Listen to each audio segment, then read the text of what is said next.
Os Escolhidos, capítulo 34. 12 espiões em Canaã. Os israelitas estavam acampados em Cádiz, no deserto de Parã, que não ficava distante das fronteiras da terra prometida. Ali o povo propôs que fossem enviados espiões para verificar como era o país. Moisés apresentou o pedido diante do Senhor e ele deu permissão. Os homens foram escolhidos e Moisés disse para irem e observarem como era o país. Se o povo era forte ou fraco, poucos ou muitos, que observassem também como era o solo, se era fértil, e trouxessem alguns frutos da terra. Eles foram e examinaram toda a terra, voltando depois de 40 dias. A notícia da volta dos espiões foi recebida com grande alegria. O povo correu ao encontro dos mensageiros que tinham escapado a salvo dos perigos de sua arriscada missão. Os espiões trouxeram várias espécies de frutos para provar a fertilidade do solo. Trouxeram um cacho de uvas tão grande que teve que ser carregado por 2 homens. Também trouxeram figos e romãs, nela produzidos abundantemente. O povo ouvia com atenção enquanto o relatório era apresentado a Moisés. Entramos na terra a qual você nos enviou, os espiões começaram. Onde manam leite e mel com fartura. Aqui estão alguns frutos dela. Números 13, verso 27. O povo ficou entusiasmado, estavam ansiosos por obedecer à voz do Senhor, subir e tomar posse da terra o mais rápido possível. No entanto, todos os espiões, com exceção de 2 deles, descreveram com exagero os perigos encontrados na terra, transmitindo ao povo sentimentos de incredulidade que tinham no coração, cheios de desânimo plantado por Satanás. A descrença desses espiões lançou uma sombra escura sobre o povo.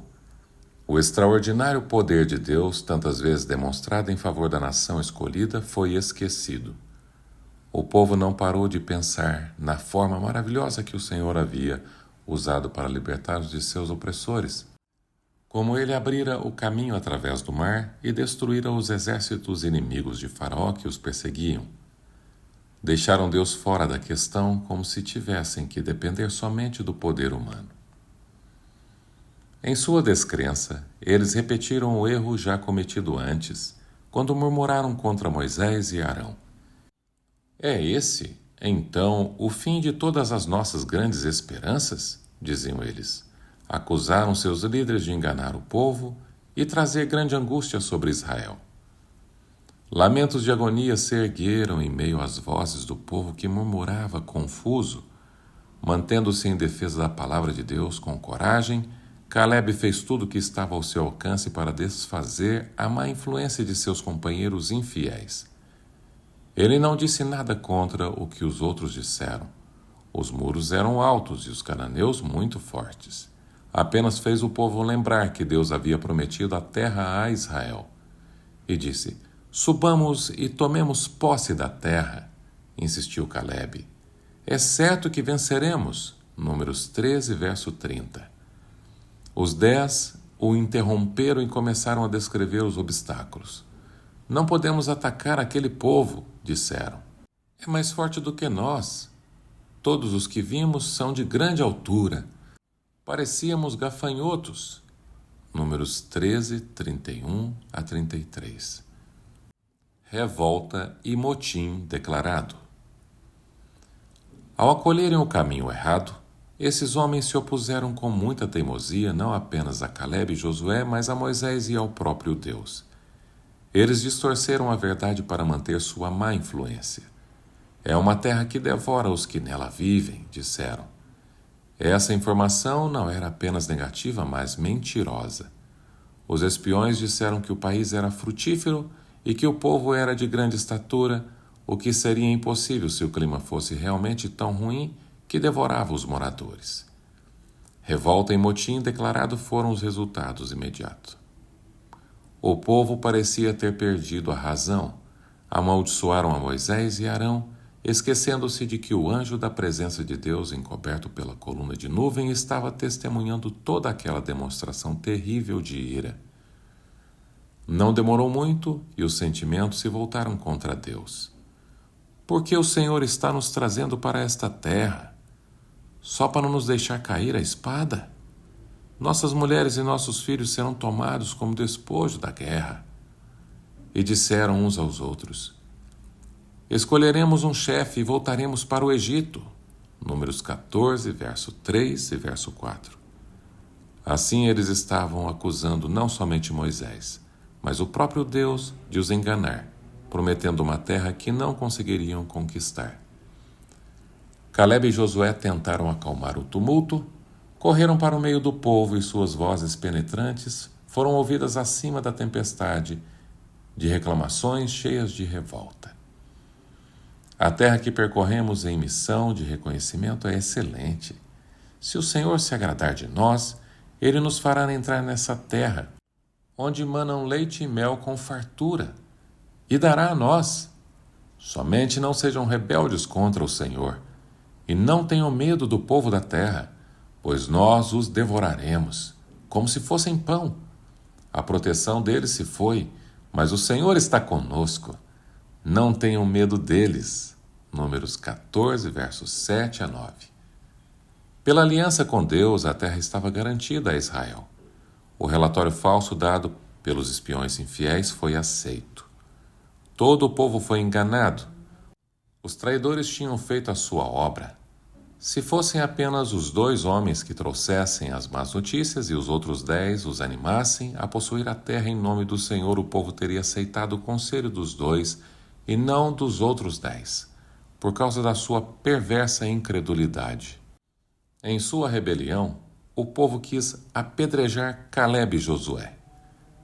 Perderam a razão e se lançaram contra eles com gritos enlouquecidos, quando, de repente, as pedras caíram de suas mãos e eles começaram a tremer de medo. Deus interveio. A glória de Deus, de sua presença, como uma luz flamejante, iluminou o tabernáculo. Ninguém ousou prosseguir. Os espiões que trouxeram as más notícias se agacharam cheios de terror e correram para suas tendas. Moisés se levantou e entrou no tabernáculo. Então o Senhor declarou a ele: eu os ferirei com praga e os destruirei, mas farei de você uma nação maior e mais forte do que eles. Números 14, versículo 12. Mais uma vez Moisés suplicou em favor de seu povo. Mas agora, que a força do Senhor se manifeste segundo prometeste. O Senhor é muito paciente e grande em fidelidade. Segundo a tua grande fidelidade, perdoa a iniquidade deste povo, como a este povo tens perdoado desde que saíram do Egito até agora. Números 14, versos 17 a 19. O Senhor prometeu poupar Israel da destruição imediata, mas, por causa de sua incredulidade e covardia, ele não poderia exercer seu poder para vencer os inimigos. Portanto, em sua misericórdia ordenou que voltassem para o Mar Vermelho. Em sua rebelião, o povo tinha exclamado: quem dera tivéssemos morrido no Egito ou no deserto. Números 14, versículo 12. Agora sua oração seria atendida. Diga-lhes: juro pelo meu nome, declara o Senhor, que farei a vocês tudo o que pediram. Cairão neste deserto os cadáveres de todos vocês, de 20 anos para cima, que foram contados no recenseamento e que se queixaram contra mim. Mas, quanto aos seus filhos, sobre os quais vocês disseram que seriam tomados como despojo de guerra, eu os farei entrar, para desfrutarem a terra que vocês rejeitaram. Números 14, versículos 28, 29 e 31. E quanto a Calebe, ele declarou: mas como o meu servo Calebe tem outro espírito e me segue com integridade, eu o farei entrar na terra que foi observar. E seus descendentes a herdarão. Números 14, verso 24. Assim como os espiões passaram 40 dias em sua jornada de reconhecimento naquela terra, o povo de Israel vaguearia pelo deserto durante 40 anos. Falso arrependimento. Quando Moisés transmitiu ao povo a decisão divina, eles souberam que sua punição era justa. Os 10 espiões infiéis feridos pela praga enviadas por Deus, morreram diante dos olhos de todo Israel e diante do que aconteceu a eles, o povo entendeu que seria a sua condenação. Pareciam então que tinham se arrependido com sinceridade, mas eles estavam mais tristes pelo resultado de sua má conduta do que pelo sentimento de ingratidão e desobediência que demonstraram. Quando viram que o Senhor não mudou a sentença que tinha dado, seu espírito rebelde se revelou novamente e disseram que não voltariam mais para o deserto. Ao ordenar que voltassem, Deus estava tentando sua aparente submissão e provou que ela não era real. Seu coração não estava mudado e eles precisavam apenas de um pretexto para darem início a outra rebelião semelhante.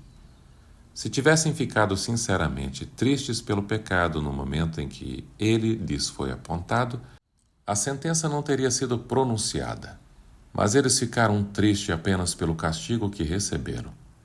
Sua tristeza não era uma demonstração de arrependimento sincero e não podia libertá-los do castigo. O povo passou aquela noite se lamentando. No entanto, pela manhã resolveu se redimir de sua covardia. Quando Deus ordenou que se levantassem e conquistassem a terra, eles se recusaram. E agora, ao mandar que se retirassem daquele lugar, continuaram sendo rebeldes. Deus havia lhes dado o privilégio e o dever de entrarem na terra de Canaã no tempo por ele indicado. Porém, devido à sua desobediência, essa permissão tinha sido negada. Diante da proibição divina, Satanás os instigou a fazer a mesma coisa que havia se recusado quando Deus ordenou, levando-os a se rebelarem pela segunda vez. Pecamos contra o Senhor. Nós subiremos e lutaremos, conforme tudo que o Senhor, o nosso Deus, ordenou. Deuteronômio 1, verso 41. Ficaram terrivelmente cegados por causa de sua transgressão. O Senhor nunca ordenou que subissem e lutassem. Não era seu propósito que tomassem posse da terra prometida pela guerra, mas pela obediência estrita às suas ordens. Pecamos, disseram eles, reconhecendo que a falta estava neles e não em Deus, a quem acusaram com crueldade de ter deixado de cumprir suas promessas. Embora essa confissão não significasse um verdadeiro arrependimento, serviu para confirmar a justiça de Deus. O Senhor ainda age de modo semelhante para que seu nome seja glorificado. Ao levar as pessoas a reconhecerem sua justiça, Deus usa a oposição e os obstáculos para revelar as obras das trevas. Mesmo que aqueles que instigam ao mal não estejam totalmente mudados, as confissões são feitas para vindicar a honra do nome de Deus e justificar os fiéis que reprovam tais ações, que sofrem oposição e são caluniados. Assim acontecerá quando a ira de Deus for derramada no fim dos tempos. Cada pecador será levado a ver e reconhecer que sua condenação é justa. A rebelião piora a situação. Desprezando a sentença divina, os israelitas se prepararam para conquistar Canaã. Achavam-se preparados para a luta. Contrariando a ordem de Deus e a solene proibição de seus líderes, eles saíram para enfrentar os exércitos do inimigo. Moisés correu até eles para dar advertência. Por que vocês estão desobedecendo a ordem do Senhor? Isso não terá sucesso. Não subam, porque o Senhor não está com vocês. Vocês serão derrotados pelo inimigo. Números 14, 41 a 42. Os cananeus ouviram falar do poder misterioso que parecia estar guardando esse povo e convocaram um exército poderoso para expulsar os invasores. O exército atacante não tinha líder. Nenhuma oração foi feita para que Deus lhes desse a vitória. Mesmo não sendo capacitados para a guerra, esperavam acabar com os inimigos com um ataque surpresa.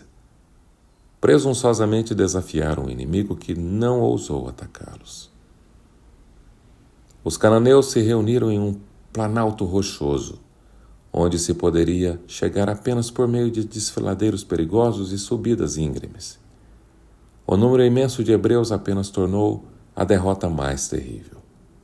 Grandes rochas vinham rolando com um barulho estrondoso, deixando em seu caminho um rastro de sangue dos mortos. Aqueles que conseguiram chegar ao topo do monte, exaustos com a escalada, foram expulsos com grandes perdas.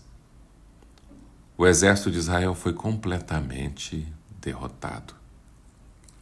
Os inimigos de Israel, que esperavam com temor a aproximação do poderoso exército, encheram-se de confiança para enfrentá-los. Tudo o que ouviram a respeito das coisas maravilhosas que Deus fizera em favor de seu povo, passaram a considerar como falsas. Para eles, não havia mais razão para temerem. Essa primeira derrota de Israel encheu os cananeus de coragem e determinação e tornou a conquista da terra muito mais difícil. Israel não teve escolha, a não ser recuar e fugir de seus adversários vitoriosos, e ir para o deserto sabendo que uma geração inteira morreria ali. O fim do capítulo 34.